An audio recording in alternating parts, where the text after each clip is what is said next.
Right. ఇక్కడ తెలంగాణ రాష్ట్ర వ్యాప్తంగా ఒక సంచలనమైన వార్తనైతే ప్రతిరోజు రకరకాల మలుపులు తిరుగుతూ వెళ్తూ ఉంది. అదే ఐపీఎస్ ఉదయ్ కృష్ణారెడ్డి సంబంధించినటువంటి కేసు విషయంలో ఒక సజ్జనారెడ్డి డైరెక్ట్గా ఇన్వాల్వ్ అయ్యి ఇంట్రాగేట్ చేసినా, కస్టడీలోకి తీసుకొని మాట్లాడినా కూడా ఏ ఒక్క సమాధానం సరిగా చెప్పట్లేదు అంటూ కూడా ఒక పోలీస్ వ్యక్తి అనేటువంటి వ్యక్తి ఆ పోలీస్ బాస్నే, అంటే పోలీస్ బాస్ సజ్జన అనేటువంటి వ్యక్తినే ఇరకాటంలోకి నెట్టే విధంగా మాట్లాడుతూ ఉన్నాడు. నన్ను ఇబ్బంది పెడతా ఉన్నారు పోలీసు అంటూ కూడా సజ్జనార్ పైన అక్కడ కోర్టులో కూడా చెప్పిన పరిస్థితి చూస్తూ ఉన్నాం. దీనికి సంబంధించి ఒక జాతీయ అకాడమీలో పరిచయం, ఒక మహిళా ఐపీఎస్తో పరిచయం ఏర్పడి తను లైంగికంగా వేధిస్తూ ఉన్నాడు, చాలా ఇబ్బందులకు గురి చేస్తున్నాడు. ఒక రూమ్లోకి లాక్కెళ్ళిన ఫోన్ లాక్కొని నన్ను ఇబ్బంది పెట్టబోయాడంటూ ఒక ట్రైనీ ఐపీఎస్ ఇతని పైన అత్తాపూర్ పోలీస్ స్టేషన్లో ఆ కంప్లైంట్ రేజ్ చేసింది. కంప్లైంట్ రేజ్ చేసిన తెల్లారి దీన్ని తట్టుకోలేక నన్ను కావాలని ఇబ్బంది పెడతా ఉన్నారంటూ కూడా ఒక ఇన్స్టాగ్రామ్లో స్టోరీస్ పెట్టడం జరిగింది. కావాలని ఇబ్బంది పెడతా ఉన్నాను, ఏ ఒక్కరిని కూడా ఇబ్బంది పెట్టిన, ఎప్పటి నుంచో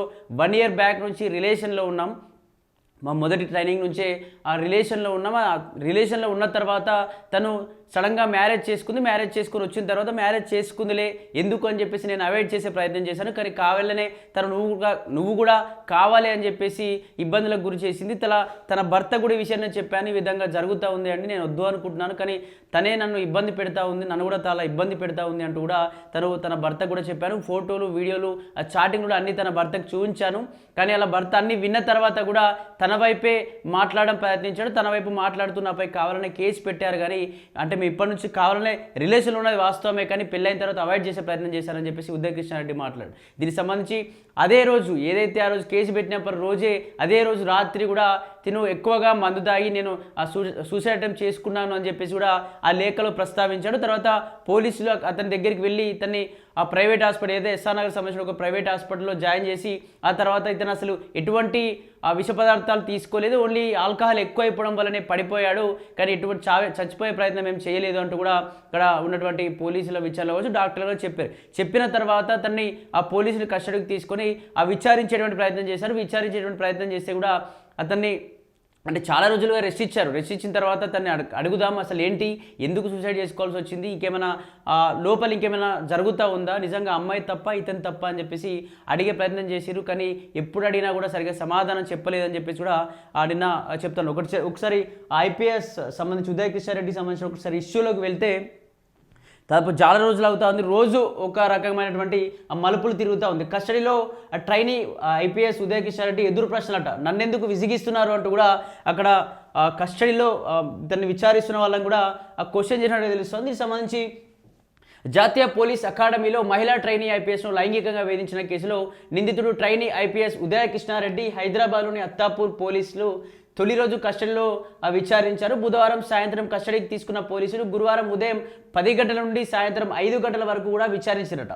ఇతన్ని అయితే జాతీయ పోలీస్ అకాడమీలో ఒక మహిళా ట్రైనీ ఐపీఎస్ని లైంగికంగా వేధించాడు, ఇబ్బందులకు గురి చేశాడని చెప్పేసి తను అత్తాపూర్ పోలీస్ స్టేషన్లో కేసు పెట్టింది. దీనికి సంబంధించి అతను సూసైడ్ అటెంప్ట్ చేసుకున్నాడని చెప్పేసి మందు తాగడం, అతన్ని రెస్ట్ తీసుకోవడానికి పోలీసులు టైం ఇవ్వడం, తర్వాత గురువారం రోజున అతన్ని అయితే బుధవారం రోజున రాత్రి కస్టడీలోకి తీసుకొని గురువారం రోజున పొద్దున 10 గంటల నుంచి సాయంత్రం 5 గంటల వరకు కూడా తనని విచారించారట.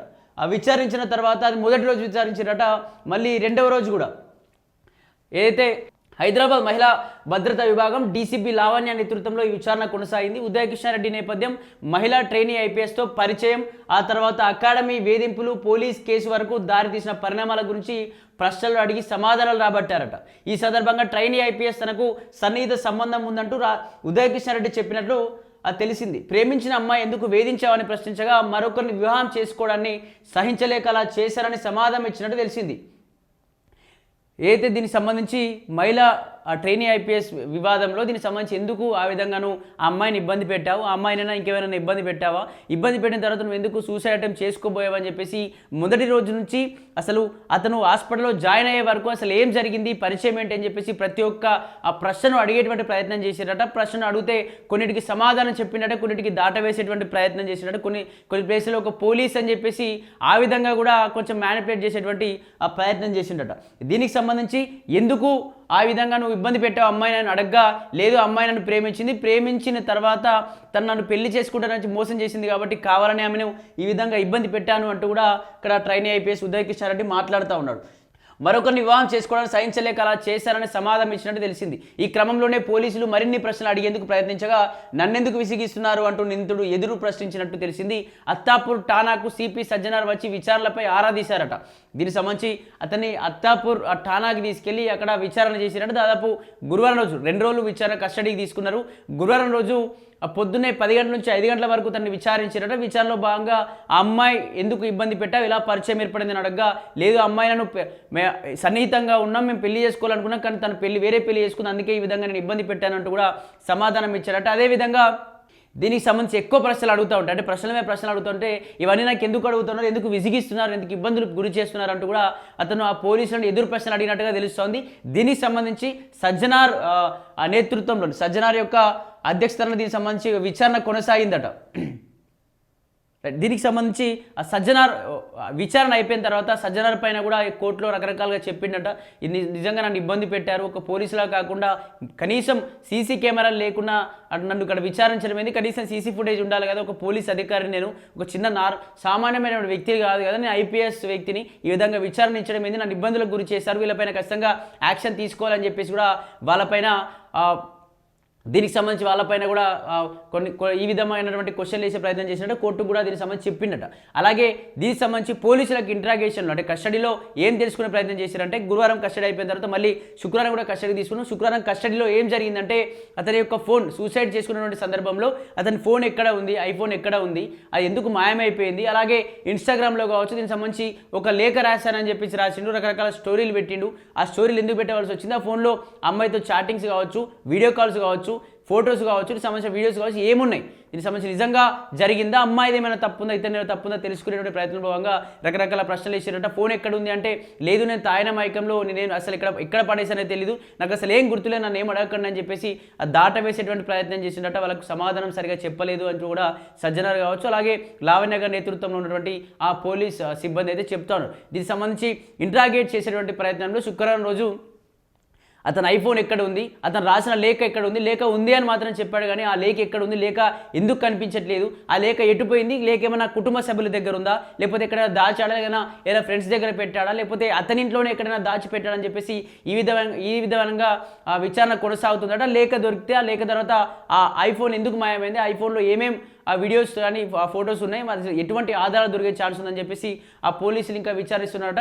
దీనికి సంబంధించిన కస్టడీలో ఇంకా సమాధానాలు ఏం చెప్పలేదు. ఖచ్చితంగా రెండవసారి కూడా మేము కస్టడీ కోరుతూ ఉప్పర్పల్లి సంబంధించినటువంటి ఆ పిఎస్కు కస్టడీ కావాలి మాకు ఇంకో 2 రోజులు అని చెప్పేసి కూడా పోలీసులు దీనికి సంబంధించి కోర్టు పర్మిషన్ తీసుకున్నట. చూడాలి మరి ఎటు మలుపు తిరిగే ఛాన్స్ ఉంది. ఉదయకిషారెడ్డి ఏమైనా దాస్తా ఉన్నాడా, అమ్మాయి ఎందుకు అంటే అమ్మాయి దగ్గర నుంచి ఎటువంటి ప్రెస్ మీట్ లాంటివి కావచ్చు ఏమీ లేదు, అంటే ఈ సంవత్సరం అంటే డైరెక్ట్ ఫేస్ కనిపించకుండా డైరెక్ట్ మాస్క్ వేసుకునే విధంగా ఎందుకు మాట్లాడలేకపోతా ఉంది. నిజంగా తన ఏదైతే అమ్మాయిని వేధించాడో అమ్మాయి భర్త కూడా ఐపీఎస్ కాబట్టి ఈ విధంగా ఏమన్నా ఇతన్ని ఇబ్బంది పెట్టే ప్రయత్నం జరుగుతుందా ఏంటి అని చెప్పి, అంటే కొందరైతే ఉదయకిషారెడ్డికి సపోర్ట్గా మాట్లాడుతూ ఉన్నారు. చాలా మంచి వ్యక్తి, చాలా ఇంటర్వ్యూస్ ఇచ్చాడు, మోటివేషనల్గా మాట్లాడే వ్యక్తి, అతని వల్ల చాలామంది జీవితాలు మారిపోయాయి, కానీ అతని వ్యక్తి అనుకోకుండా ఇరకాటంలో ఇరికిపోయాడు. కానీ మీడియా సంస్థలు కావచ్చు, లేకపోతే ఈ పోలీసులు కావచ్చు, కొంచెం సహకరించండి, మొదటి తప్పుగా భావించి తను వదిలేయండి అంటూ కూడా రకరకాల నేటిజన్లు రకరకాలుగా మాట్లాడుతారు. కొందరు ఏ ఐపీఎస్ అయినా ఎవరైనా సామాన్యులను ఒక అమ్మాయిని వేధిస్తే ఖచ్చితంగా చట్టం ముందు అందరూ సమానులే అంటూ కూడా సజ్జనార్ కావచ్చు, ఇంకా మిగతా పోలీస్ అధికారులు చెప్తారు. మరి చూడాలి అసలు ఇది ఎంతవరకు మలుపు తిప్పే ఛాన్స్ ఉంది. మరి ఇతను ఒక పోలీస్ మైండ్ కాబట్టి, ఇతను కానిస్టేబుల్ స్థాయి నుంచి ఇంతవరకు ఎదిగినటువంటి వ్యక్తి కాబట్టి, ఒక 3 అటెంప్ట్ల తర్వాత ఐపీఎస్ సాధించినటువంటి వ్యక్తి కాబట్టి, మరి ఇతను పోలీసులకు సహకరించే ఛాన్స్ ఉందా? ఇప్పటికే వాళ్ళు ప్రశ్నలు అడుగుతూ ఉంటే తిను ఎదురు ప్రశ్నలు అడుగుతూ ఉన్నాడు, వాళ్ళని కూడా నన్ను ఎందుకు ఇబ్బంది పెడతాడో, నేను తాయిన మత్తులో రాశానో లేదో గుర్తు లేదు, లేకపోతే నా ఫోన్ ఎక్కడ పడిపోయింది అంటూ రకరకాల అసలు సరిగ్గా సమాధానం కూడా ఇవ్వట్లేదు. మరి ఏం చెప్పే ఛాన్స్ ఉంది, రేపు అసలు ఏం జరగబోతుందో ఒకసారి చూడాలి మరి.